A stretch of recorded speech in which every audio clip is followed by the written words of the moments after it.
그 여정은 해방이었을까, 추방이었을까?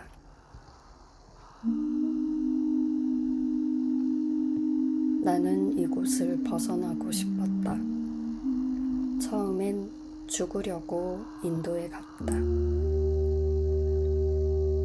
막상 그곳에 도착하자 해방감을 느꼈다.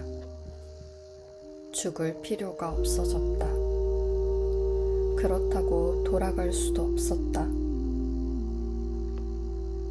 나는 여행을 간 게 아니라 구조에서 밀려난 것이었다. 이제 와서 죽을 수도 없었다.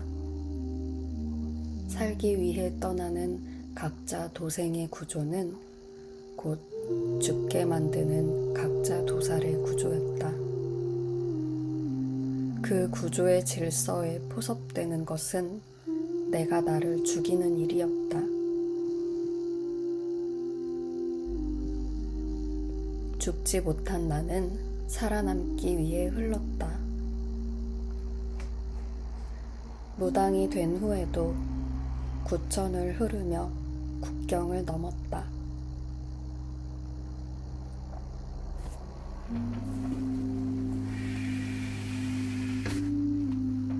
그러다 페루에서 정신병원에 강제로 입원되었다.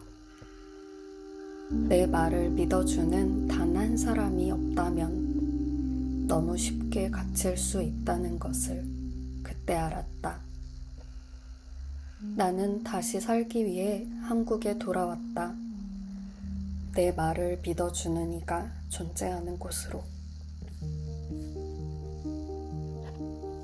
나는 독방을 나왔지만 누군가는 지금도 갇혀있다. 누군가가 갇혀있다는 그 감각이 너무 선명해서 나조차 여전히 갇힌 것 같았다. 아무도 들어주지 않는 비명을 지르는 넋들이 내 몸을 두드렸기 때문이다. 내 이야기 좀 들어주세요. 당신이라면 내 마음 알잖아요. 나랑 같은 비명을 질렀잖아요. 넋이란 밀려난 존재들의 아우성이다. 차별과 폭력의 구조에서 입막음당한 응어리들. 죽은 이의 넋, 살아있는 이의 넋, 비인간의 넋은 경계 없이 서로에게 들린다. 상처가 굳어가는 자리에서, 말하지 못한 자리에서. 때로는 말이 아닌 비명으로, 통증과 몸부림으로 온다. 나는 그 이야기를 들어야 했다. 그래서 매일 아침 기도문을 쓰며 하루를 시작했다. 오늘도 모든 존재가 내 몸을 통과하는 것을 수용합니다. 내가 구멍난 몸이라는 걸 인정하고 내 몸에 실리는 넋들을 받아들이기로 한 것이다. 인간의 몸으로 살아있는 것은 강력한 권력이다. 나는 이 구조가 누군가를 가두는 걸 막을 수도, 누군가를 가두는 구조를 강화할 수도 있다는 걸 안다. 정신을 똑바로 차리지 않으면 나를 가두었던 폭력과 한패가 된다. 그래서 정신을 차리고 질서를 거스르는 말을 뱉다 보니 비정상이라는 낙인이 하나둘 붙었다. 떠돌이, 창녀, 귀신 들린 몸, 반동분자, 관심종자, 빨갱이, 꼴패미, 무당, 미친년. 이것은 폭력에 저항한 자국이고 살아남으려 했던 흔적이다. 그리고 이 낙인들은 더 이상 나에게 수치심과 두려움을 주지 못한다. 나는 혼자가 아니기 때문이다. 같은 낙인에 눌리던 수천억의 넋들이 나와 함께한다. 이 책도 나 혼자서 쓰지 않았다. 넋들의 한을 풀려고, 동시에 내 억울함을 풀려고 썼다. 함께 증언하는 저항이었다. 그래서 이 책의 구성은 굿의 흐름과 닮아 있다. 1부 자리 찾기는 떠도는 존재들의 구천 지도다. 밀려난 몸은 길이 무엇인지 묻는다. 2부 틈새 표류기는 차별의 틈을 지나며 건진 질문을 담은 넋 건지기다. 이방인, 아시아인, 퀴어, 서툰 외국어 사용자로서 세계를 표류하며 만난 구조의 민낯. 3부 정체성 횡단기는 흩어진 낙인을 한데 모아 풀어 쓴 넋풀이다. 낙인은 내가 통과한 정체성이자 떠도는 넋의 자리였다. 구멍난 몸, 틈새 꽃잎이라는 제목의 글을 쓰면서는 몸살을 앓았다. 글을 쓰는 순간에도 비명을 지르는 맨발 동물들의 넋들이 실려서다. 나에게 샤머니즘의 언어는 역사에서 밀려난 존재뿐 아니라 윤리의 주체로도 종종 밀려나는 존재도 말하게 해주는 안식처다. 죽은 존재, 인간이 아닌 동물, 사물, 식물, 바람, 먼지 한 톨마다 깃든 넋들을 품는 이곳은 국가와 정상성의 질서에서 밀려난 내 몸이 오게 된 막다른 곳이기도 하고 예상치 못한 틈새의 해방구이기도 했다. 이 해방구에서의 일상은 미신이라거나 병리적이라며 밀려난 상상력, 비인간과의 교감, 사회적 실천과 돌보는 하루가 경계 없이 공존한다.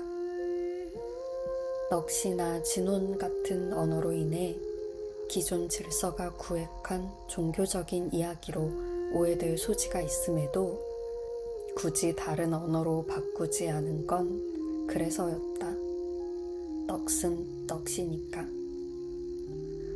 넋들은 문장에 실려 조용히 묻는다.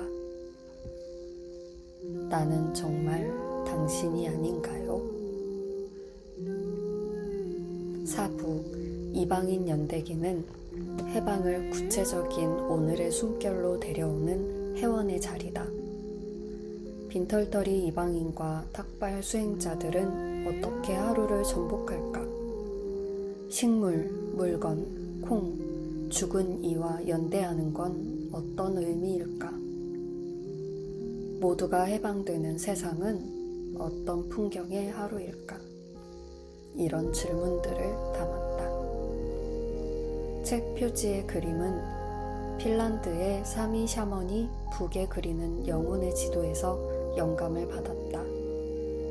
강아지, 고양이, 사슴, 달팽이, 거북이, 사람, 비둘기, 발자국, 나무, 버섯, 풀, 돌, 바위, 산, 배와 바람, 물살, 벽돌, 노란 리본, 거울, 그림자, 해와 달, 별과 십자가, 트리스켈리온과 아라한.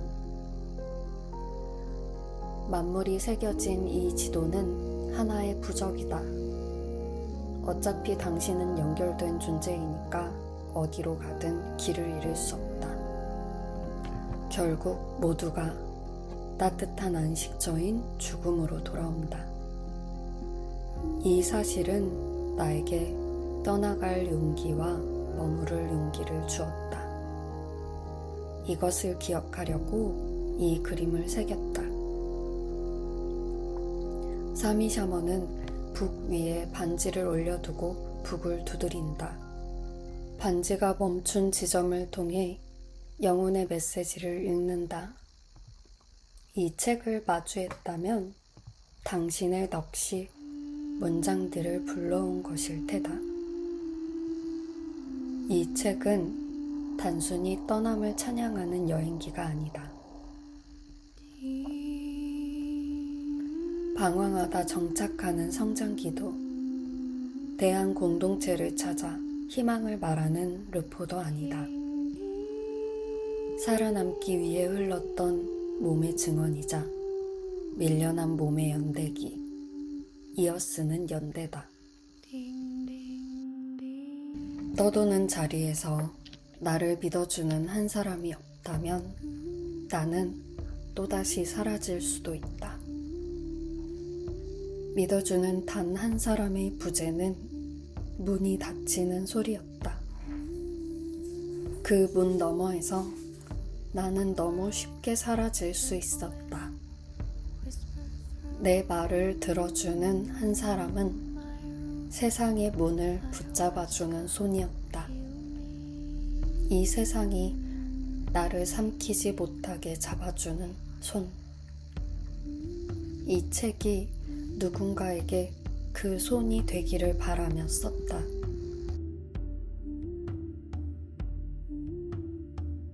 나를 믿어주는 사람이 없는 곳을 떠돌다가 원치 않게 어딘가에 갇히게 되더라도 당신은 무너질 수 없다는 증거가 되기를. 미쳤다는 두려움, 더럽다는 모멸감까지 감싸 안고 다시 흐를 수 있기를. 그리고 살아남은 자리에서 이어서 써주기를. 이 마음을 담아 당신에게 쓴 편지입니다. 틈새 연대기.